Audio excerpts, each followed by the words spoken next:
Madam हमें AC लेना है। अरे सर कूलर वहां रखे हैं, आइए मैं आपको दिखाती हूँ, चलिए। कूलर? मैं तो एसी की बात कर रहा हूँ। अरे सर एक बार आप आइए तो सही, आइए आइए। ये देखिए सर, सिर्फ 4,000 रुपए में है और 1 साल की वारंटी भी है। आपके बजट में है, ले लीजिए। मैडम जब मुझे कूलर चाहिए ही नहीं तो आप दिखा क्यों रहे हो? सर देखिए, जो आपकी औकात है ना, मैं आपको उसी हिसाब से चीजें दिखा रही हूँ। मुझे पता है आप एसी ले ही नहीं पाओगे क्योंकि आपके बजट में ही नहीं है, आपकी औकात ही नहीं है एसी लेने की। जो आपकी औकात में ना वही दिखाया है। कूलर पसंद करिए और ले जाइए। क्यों हमारा टाइम वेस्ट कर रहे हो आप? आपको किसने कहा कि हमारी औकात नहीं है एसी खरीदने की? और आप ये किस तरीके से बात कर रहे हो हम दोनों से? हम यहाँ एसी खरीदने आए हैं, ना कि कूलर। अरे छोड़ो इन्हें, चलो हम एसी देखते हैं। अरे सर, एक्सक्यूज मी सर, क्या कर रहे हैं आप ये? सर आपकी बजट की चीज मैं आपको दिखा तो रही हूँ, वो लीजिए और जाइए यहाँ से। क्यों हम दोनों का टाइम वेस्ट कर रहे हो आप? मैडम मैं अपने बजट की चीज देख रहा हूँ। एक बात बताएं, आप अपने सभी कस्टमर के साथ ऐसी बदतमीजी से पेश आते हैं? नहीं सर, बिल्कुल नहीं। हम हर कस्टमर के साथ ऐसा थोड़ी करते हैं। एक्चुअली क्या है ना, हमको अंदाजा है कि कौन कस्टमर क्या खरीद सकता है, किसकी कितनी औकात है, और आपकी औकात के हिसाब से ही मैंने आपको चीज दिखाई थी। बहुत ज्यादा बदतमीज हो तुम। तुम्हें यहाँ नौकरी पे रखा किसने है? और अपने बड़ों से कैसे बात की जाती है, तुमने ये सीखा नहीं है? अरे मैम की कैसी बात कर रहे हो आप? है ना तमीज, सबसे अच्छी तरीके से ही बात करते हैं हम। अब आप खुद बताइए ना, आप जैसे कस्टमर आकर के हमारा टाइम वेस्ट करेंगे तो अब हम क्या करेंगे? किसने कहा आपको हम एसी नहीं खरीद सकते? और हमारे पास पैसे नहीं है एसी खरीदने के। आपके हुलिये और कपड़े देख करके मेरे को पता लग रहा है कि आपकी औकात नहीं है इनको खरीदने की। आपको पता भी है कितने कितने की एसी है ये? 50-50 हजार के एसी है ये।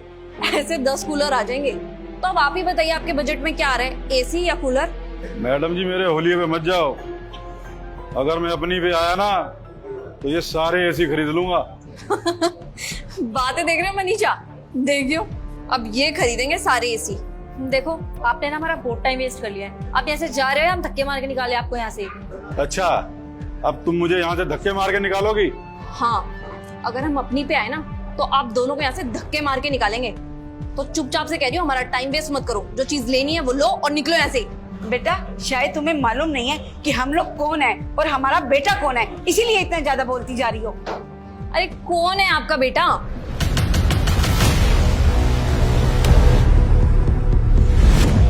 अरे सर आप यहाँ पे, हमें बता दिया होगा कुछ सामान चाहिए था तो हम आ जाते।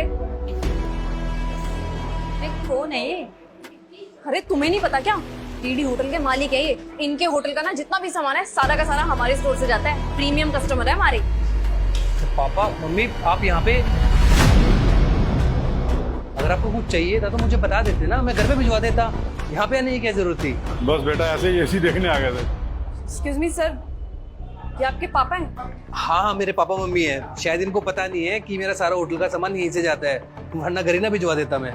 कोई चीज चाहिए थी तो घर ही पहुंच जाती, यहाँ पे आने की क्या जरूरत थी इनको? Oh God, I am so sorry sir, हमें नहीं पता था आप कौन हो। पापा क्या हुआ? ये माफी क्यों मांग रहे हैं आपसे? बस कुछ नहीं बेटा, इन दोनों को ऐसा लगा कि हमारी एसी खरीदने की औकात नहीं है और ये दोनों हमें धक्के मार के बाहर निकाल रही थी। तुम्हारी हिम्मत कैसे हुई मेरे पापा के साथ बदतमीजी करने की? सर हमें नहीं पता था कि ये आपके फादर हैं, वरना हम इनके साथ बदतमीजी कभी नहीं करते। अरे मान लिया कि तुम्हें नहीं पता था कि वो मेरे पापा हैं, लेकिन एक बुजुर्ग आदमी तो हैं, तुम्हारे कस्टमर तो हैं, उनके साथ ऐसे बदतमीजी से बात करनी चाहिए क्या तुम्हें? सर सच में बहुत बड़ी गलती होगी आज। आगे से इस तरीके की गलती कभी नहीं करेंगे, बस इस बार माफ कर दीजिए। सॉरी सर, हमसे बहुत बड़ी गलती हो गई, आगे से नहीं करेंगे। अगर तुम्हारा बिहेवियर ऐसा ही रहा ना और कोई कस्टमर इंटरेस्टेड भी होगा सामान खरीदने के लिए, तो तुम्हारा बिहेवियर देख के ना कुछ नहीं खरीदेगा यहाँ से। मैं तुम्हारे यहाँ से अपने होटल का सारा सामान इसलिए मंगवाता हूँ क्योंकि तुम्हारे ओनर का बिहेवियर अच्छा है, काफी गुडविल बना रखी है तुम्हारे ओनर ने स्टोर की। लेकिन तुम लोग अपने स्टोर की इमेज खराब कर रहे हो। आज के बाद कुछ नहीं मंगवाऊंगा तुम्हारे यहाँ से मैं, और तुम्हारे ओनर से तुम्हारी कंप्लेंट भी करूंगा। नहीं नहीं सर, हमसे प्लीज कंप्लेन मत करना, वरना मेरी नौकरी चली जाएगी सर। अरे नौकरी जानी भी चाहिए, तुम ना इस नौकरी के लायक भी नहीं हो। अरे जिनको बड़ों से बात करने की तमीज नहीं है वो कस्टमर से कैसे डील करेंगे? और वैसे भी कस्टमर यहाँ पे तुम्हारे लिए भगवान का रूप बन के आता है। अगर कस्टमर ही नहीं आएगा यहाँ पे, तुम्हारा सामान बिकेगा ही नहीं, तो तुम्हारी सैलरी कहाँ से मिलेगी? सर प्लीज माफ कर दीजिए, आगे से इस तरीके की गलती कभी नहीं होगी। नहीं, तुम दोनों की तो नौकरी जाएगी। अरे छोड़ दे बेटा, हो गई इनसे गलती, अब इसके चक्कर में इन दोनों की नौकरी चली जाएगी। चल माफ कर दे, आगे से नहीं करेंगे ये किसी के साथ ऐसा। ठीक है पापा, देखो आज के बाद ना ऐसे किसी भी कस्टमर के साथ बदतमीजी मत करना। अरे मैं तो छोड़ रहा हूँ, लेकिन हर कोई नहीं छोड़ेगा। इन हरकतों की वजह से तुम्हारा तो कुछ नहीं जाएगा, लेकिन तुम्हारे ओनर का बहुत ज्यादा नुकसान हो जाएगा। और उस इंसान का नुकसान कभी नहीं करना चाहिए जिसकी वजह से तुम्हारा घर चल रहा हो। जी सर, ये गलती कभी नहीं होगी। चलो फटाफट एसी दिखाओ पापा को। जी सर, आइए सर, मैं आपको एसी दिखाती हूँ।